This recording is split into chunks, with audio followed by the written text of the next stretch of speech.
Hello everyone, it's Scott, and we're back with more Bloomburrow Spoilers. Today was the first official day of Bloomburrow Spoilers, so we're going to go ahead and look at what we got previewed today. But before we do that, remember to like and subscribe to get further content like this throughout Bloomburrow Spoiler season. Our first preview today is Hug's Grizzly Guardian for X 2 red and 2 green mana. You get a legendary creature that's a Badger Warrior and is a 5/5 with trample. And when Hug's Grizzly Guardian enters, exile the top X cards of your library until the end of your next turn. You may play those cards. You may play an additional land on each of your turns. So I really like the ability of Hugs to play an additional land each turn as long as he's on the field.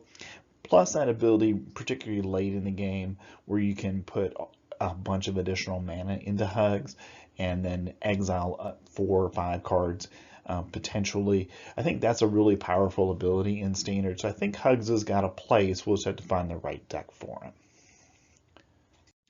Next, we have 3 Tree City, a legendary land. As 3 Tree City enters, choose a creature type, and you can tap it for a colorless mana, or you can pay 2 and choose a color, add an amount of mana of that color equal to the number of creatures you control of the chosen type. So I think there's potentially a really powerful ability here on this particular legendary land. That ability to play a soldier's deck or a rat's deck or a mice deck and be able to get a large sum of mana just by having those creatures on the field, I think is really powerful. So I think this is going to definitely see play in tribal decks in Standard.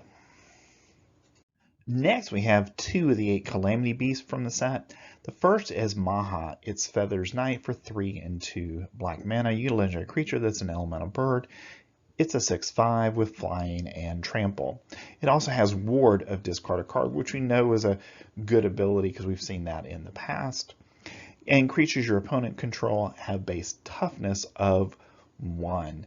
So I think this is potentially an incredibly powerful card in Standard, because with Maha's ability to make all of your opponent's creatures toughness 1, there are a number of cards already in Standard that can either deal 1 damage to each creature your opponent has, or also give your opponent -1/-1 or -2/-2 for the rest of for that turn.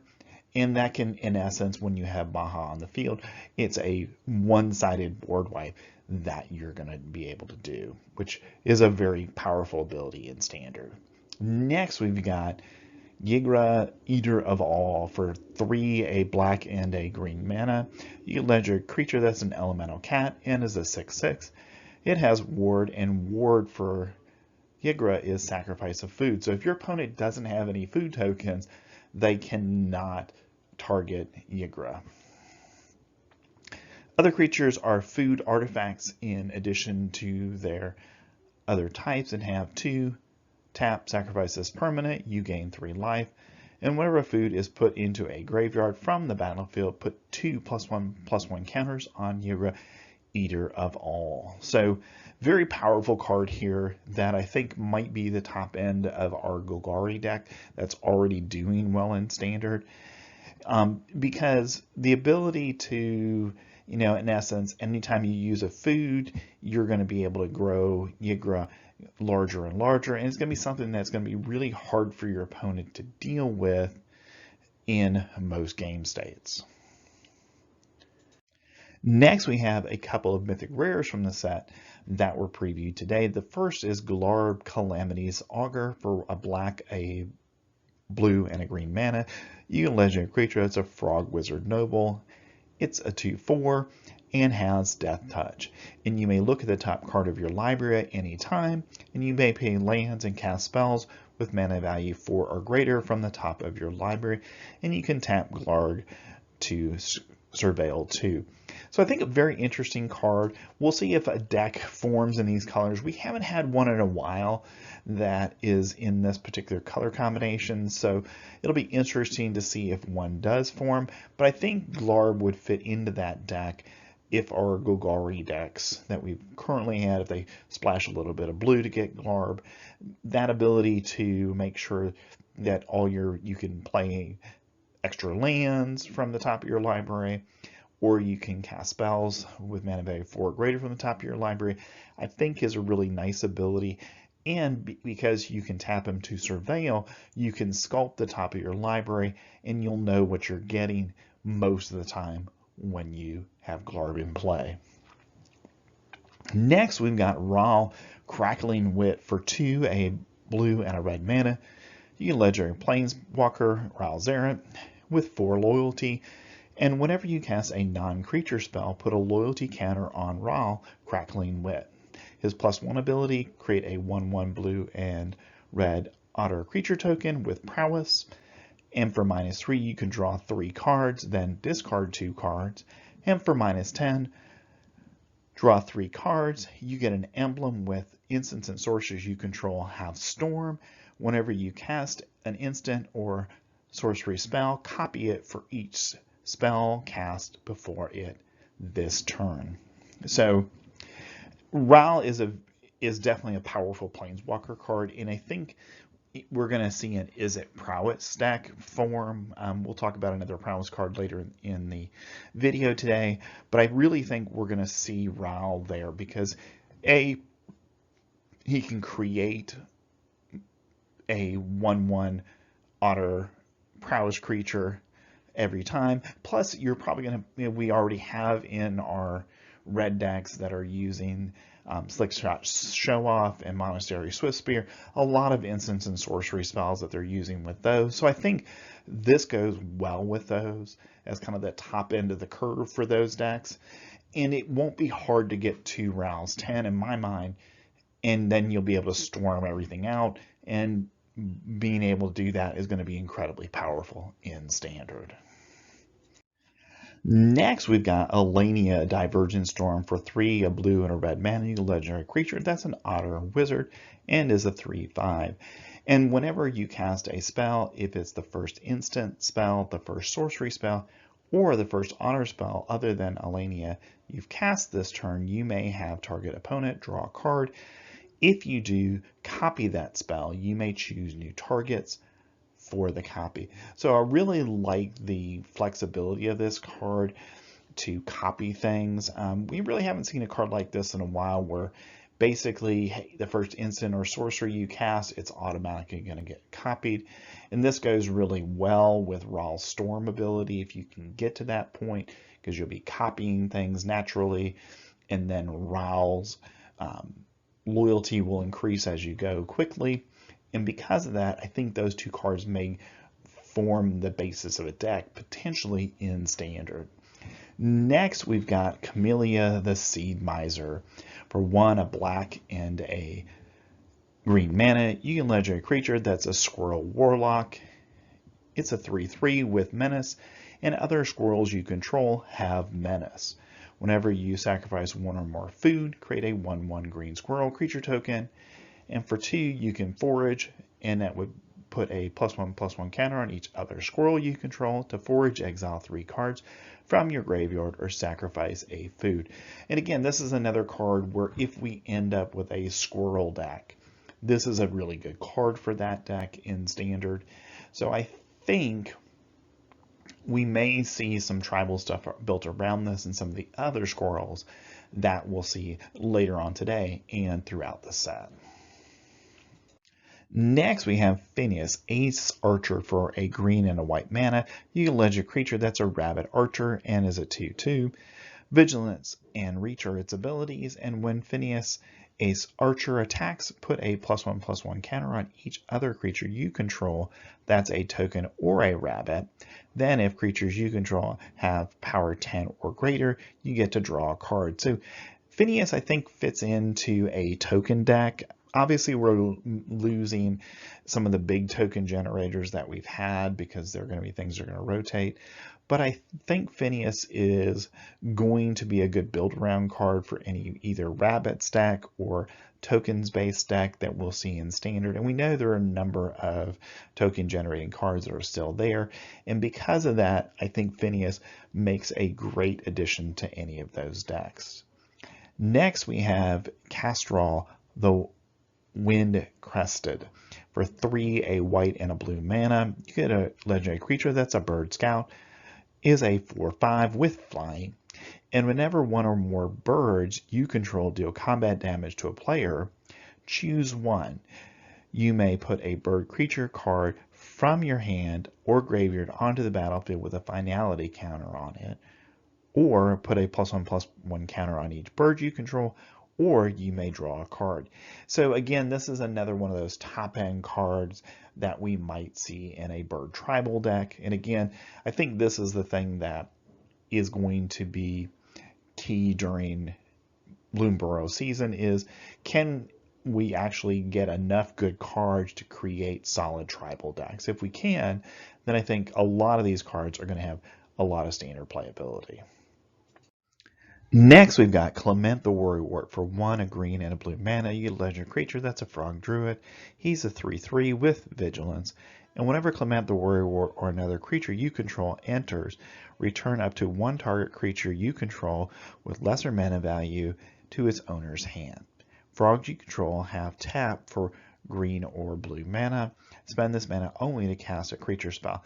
So the thing that I like about a Clement is that all of your creatures become mana dorks. Basically, any frog is going to be able to provide extra mana for you, so you can go ahead and cast even larger and larger spells as the game progresses.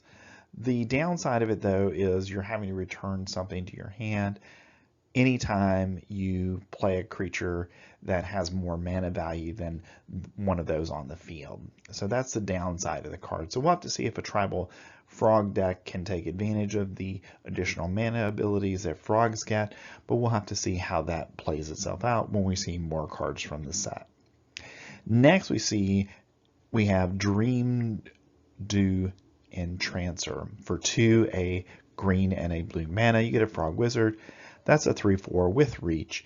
And when Dream Do Enchanter enters, tap up to 1 target creature and put 3 stun counters on it. If you control that creature, draw 2 cards. So this is where I think maybe Clement's ability comes in handy.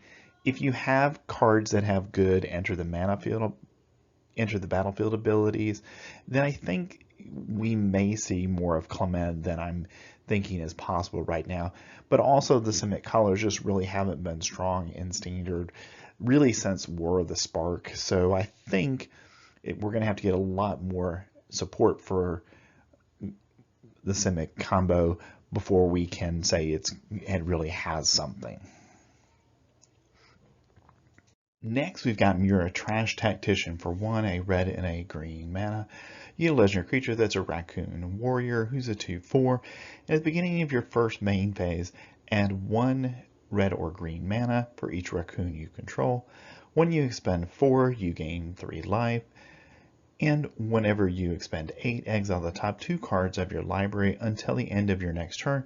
You may play those cards. So the first thing I want to say about Mira is this. Think of it as just a generic card. Don't worry about the raccoon tribal stuff, because gaining 3 life every time you use 4 mana on a turn, that's a really powerful ability in Standard and in other formats as well. And it probably won't be difficult to expend 8 mana consistently in some kind of Gruul ramp deck. So I think this has definite playability in Standard. It's just figuring out the right workaround for it. Now, if there is a raccoon tribal deck, obviously it would fit in there, but I think we're looking more at a Gruul deck for Mira. Next, we've got Beza the Bounding Spring. For 2 and 2 white mana, you get a legendary creature. That's an elemental elk. It's a 4/5. And when Beza the Bounding Spirit enters, create a treasure token if an opponent controls more lands than you. You gain 4 life if an opponent has more life than you. Create 2 1/1 bluefish creature tokens if an opponent controls more creatures than you, and draw a card if an opponent has more cards in hand than you. So this is a value engine for 4 mana. So definitely playable in standard and probably other formats as well. So I think we'll see Beza definitely seeing play. Next, we've got a couple of white rabbits to talk about. First is Valley Quest Caller. For 1 and a white mana, you get a Rabbit Warrior who's a 2/3. And whenever one or more other rabbits, bats, birds, and or mice you control enter the battlefield, you get to scry 1. And then other rabbits, bats, birds, and or mice you control get +1/+1. So one of the things that it looks like Bloomburrow is going to try to do is have team up as part of the equation, because we're going to see a number of cards just like this one where 4 creature types get a bonus if they're played together. So I think there's potentially a combo deck, if you would call it that, of creatures that share these 4 creature types, and we'll see others that share additional creature types that are going to have potentially an impact in standard. Next, we've got Warden Warleader. For 2 and 2 white mana, you get a Rabbit Knight. It's a 4/4 with a new mechanic, Offspring.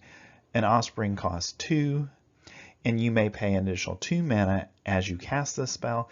If you do, when this creature enters, create a 1/1 token copy of it. So very powerful ability, the Offspring ability is throughout the set. And I think we're going to definitely see some of these Offspring cards see definite play in standard because of their ability to create a copy of a particular creature that you're casting. And Warden Warleader also has an attack ability, and whenever you attack, you get to choose 1, which is create a 1/1 white rabbit creature token that's tapped and attacking. So kind of the Adeline ability that we've seen in the past, same ability here, but you can also give attacking creatures you control +1/+1 until end of turn. So if you need to create more bodies on the field, you can create an additional rabbit token, or you can give all of your attacking creatures an additional buff by giving them +1/+1. So I think this is definitely a card that particularly aggro decks that are white are going to want to consider playing in standard. All right, moving on to some blue cards that were previewed today. The first we have is Kidnap. For 2 and 2 blue mana, you get an enchantment. That's an aura. It has the gift mechanic, so you get to gift a card. You may promise an opponent a gift as you cast the spell. If you do, when it enters, they draw a card. And then the ability is enchant creature, and when Kidnap enters, tap enchanted creature. If the gift wasn't promised, you put 3 stun counters on it, and you control the enchanted creature. So basically what Kidnap is going to do is you get to steal a creature your opponent controls, and if you gift them a card, you get it without any stun counters on it. If you don't, then you get that card's going to have 3 stun counters on it, and you have to wait 3 turns to use it. So my assumption is most of the time you're going to gift the opponent a card to get the immediate ability of having taken the opponent's creature off the battlefield and put it on your side. Next, we have our first season card, which is Season of Weaving. For 4 and 2 blue mana, you get a sorcery, and you get to choose up to 5 paws worth of modes. You may choose the same mode more than once. So for 1 paw, you can draw a card. For 2 paws, you can choose an artifact or creature you control and create a token that's a copy of it. And for 3 paws, you can return each non-land, non-token permanent to its owner's hand. So pretty powerful abilities on this. And the fact that it's very modal, meaning that, you know, hey, in one situation, you might want to just draw 5 cards for 6 mana. In another situation, you might want to create a copy of one of your creatures or one of your artifacts and then draw some cards.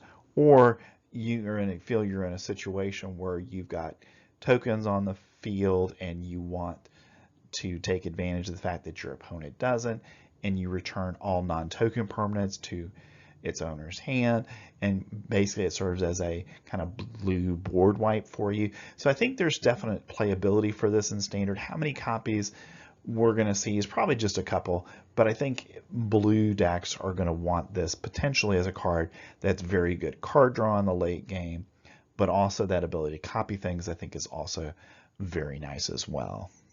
Next, we've got Thunder Trap Trainer for 1 and a blue mana. You get an Otter Wizard, that's a 1/2 with Offspring 4, and that means you may pay an additional 4 as you cast this spell. If you do, when this creature enters the battlefield, create a 1/1 token copy of it.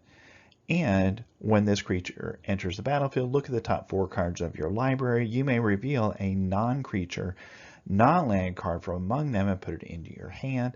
Put the rest on the bottom of your library in a random order. So this is, in my mind, a card that's definitely going to see Standard play, because for 2 mana, you get a 1/2 body, and you get to look at 4 cards and choose an instant, sorcery, or artifact from among those and put it in your hand. So I think that's going to make this definitely playable in Standard, and the fact that you can copy it late in the game if you get this and get 2 activations of this, meaning you get to look at a total of 8 cards and then take 2 non-land, non-creature cards from it, I think makes it a very playable card in Standard. Next, we've got Osteomancer Adept for 1 and a black mana. You get a 2/2 Squirrel Warlock with Death Touch, and you can tap it, and until end of turn, you may cast creature spells from your graveyard by foraging in addition to paying their other cost. If you cast a spell this way, that creature enters the battlefield with a finality counter on it. To forage, exile 3 cards from your graveyard or sacrifice a food. If a creature with a finality counter on it would die, exile it instead. So this is a great card. I mean, this is definitely going to see Standard play. I would think probably for the next 2.5, 3 years, because the ability to just take something out of your graveyard and replay it for its mana cost is a great ability in Standard, and probably this is something that would be good in other formats as well. Next, we've got our second season, and that's Season of Loss. For 3 and 2 black mana, you get a sorcery, and you get to choose up to 5 paws worth of modes. You may choose the same mode more than once. So for 1 paw, each player sacrifices a creature. For 2 paws, draw a card for each creature you control that died this turn. And for 3 paws, each opponent loses X life, where X is the number of creature cards in your graveyard. So really powerful sorcery here, just like we talked about with the blue one. So I think this is definitely one that, again, that's going to see play in Standard. The ability to kill, force your opponent to sacrifice creatures, to draw a card for each creature you controlled that died this turn is another strong ability. So that means you're going to be drawing potentially multiple cards in that turn. And if you want to go for the 3-paw ability where each opponent loses X life, where X is the number of creature cards in your graveyard, towards the end of the game, you're likely to have multiple in your graveyard. So that might be just enough to win the game. Next, we've got Valley Rotcaller. For 1 and a black mana, you get a Squirrel Warlock. That's a 1/3 with Menace. And whenever Valley Rotcaller attacks, each opponent loses X life and you gain X life, where X is a number of other squirrels, bats, lizards, and rats you control. So really powerful ability. So if we see a deck that's built around those 4 creature types, I think this card is an easy include in that kind of deck, because it's going to give you value every single turn just because you have those creatures on the battlefield. Next, we've got a couple of red rares and mythics to talk about, and our first is Artist Talent. For 1 and a red mana, you get an enchantment. That's a class, And what class spells do is you get an ability when they enter the battlefield. In this case, whenever you cast a non-creature spell, you may discard a card. If you do, draw a card. So that's that kind of basic looting ability that we've seen before. And then you can pay additional mana to gain additional levels, but you have to do this at sorcery speed. So for 2 and a red mana, you can move to level 2, and non-creature spells you cast cost 1 less to cast. And to move to level 3, you pay additional 2 and a red mana. And if a source you control would deal non-combat damage to an opponent or a permanent an opponent controls, it deals that much damage plus 2 instead.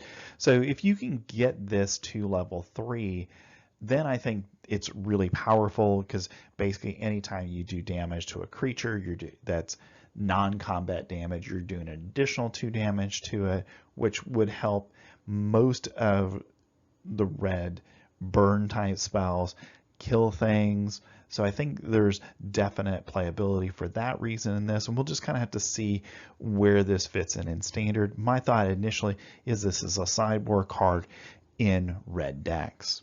Next, we've got Season of the Bold. For 3 and 2 red mana, you get a sorcery and choose up to 5 paws worth of modes. You may choose the same mode more than once. For 1 paw, you can create a tap treasure token. For 2 paws, you can exile the top 2 cards of your library until the end of your next turn. You may play them. And for 3 paws, until the end of your next turn, whenever you cast a spell, Season the Bold deals 2 damage up to 1 target creature. So to me, I'm not sure where this fits in standard. If it was do 2 additional damage to your opponent or a planeswalker, then I think it would have more playability. But because that 3 paw ability only deals damage to creatures, at best I see this as a couple of copies maybe in a sideboard, because even though you can exile the top 2 cards of your library for those 2 paws, I don't think that's good enough for 5 mana, even though you'd be looking at 4 cards for it to be a standard playable. Next, we've got a couple of green cards for the day, and the first is Tender Wild Guide. For 1 and a green mana, you get a Possum Druid. This is our first possum from the set. It's a 2/2. It has Offspring of 2, and you may pay an additional 2 mana as you cast the spell. If you do, when this creature enters, create a 1/1 token copy of it, and you can tap it for 1 mana of any color, or you can tap it to put +1/+1 counter on this creature. So pretty powerful card, and I can see this seeing standard play, because having a 2 mana creature that provides mana of any color is a nice ability in standard, so it kind of works in any green deck. And that ability, when you don't need the mana, to go ahead and give it a +1/+1 counter, I think is also a nice ability. Next, we've got Thornvault Forager. For 1 and a green mana, you get a Squirrel Ranger. That's a 2/2, and Squirrel Ranger can tap for green mana, or you can tap it and forage, and you can add 2 mana in any combination of colors. And again, to forage, you have to exile 3 cards from your graveyard or sacrifice a food. And it also has the ability for 3 and a green mana. You can search your library for a squirrel card, reveal it, and put it in your hand, then shuffle. So nice abilities on this. So I think it definitely has potentially, if there's a squirrel deck, it definitely goes in that, but it potentially has some playability outside of that as well. All right, our last 2 cards I want to talk about today are a couple of uncommon cards that are definitely, I think, going to have an impact on standard. The first is Fell, which is 2 mana, another black spell where you get to destroy target creature. So we have another 2 mana spell in standard in black that kills any creature. And this one doesn't have any of the restrictions that go for the throat or some of the other ones have. So the fact that it's just 2 mana, kill a creature, is really powerful. So I think this is going to be one of the most played cards probably from the set, because it's almost a guarantee that you're going to want to play this in any black deck. And our last card of the day is Storm Catch Mentor for a blue and a red mana. You get an Otter Wizard. That's a 1/1 with haste. And it also has prowess. Whenever you cast a non-creature spell, this creature gets +1/+1 until end of turn. And it also gives instants and sorcery spells you cast, they cost 1 less to cast. So I think because of the haste and prowess ability, that alone, I think, would have made it potentially playable in Standard.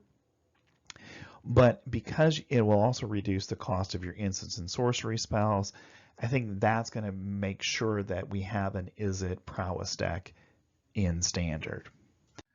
All right, those are today's previews. So we saw a lot of interesting cards today.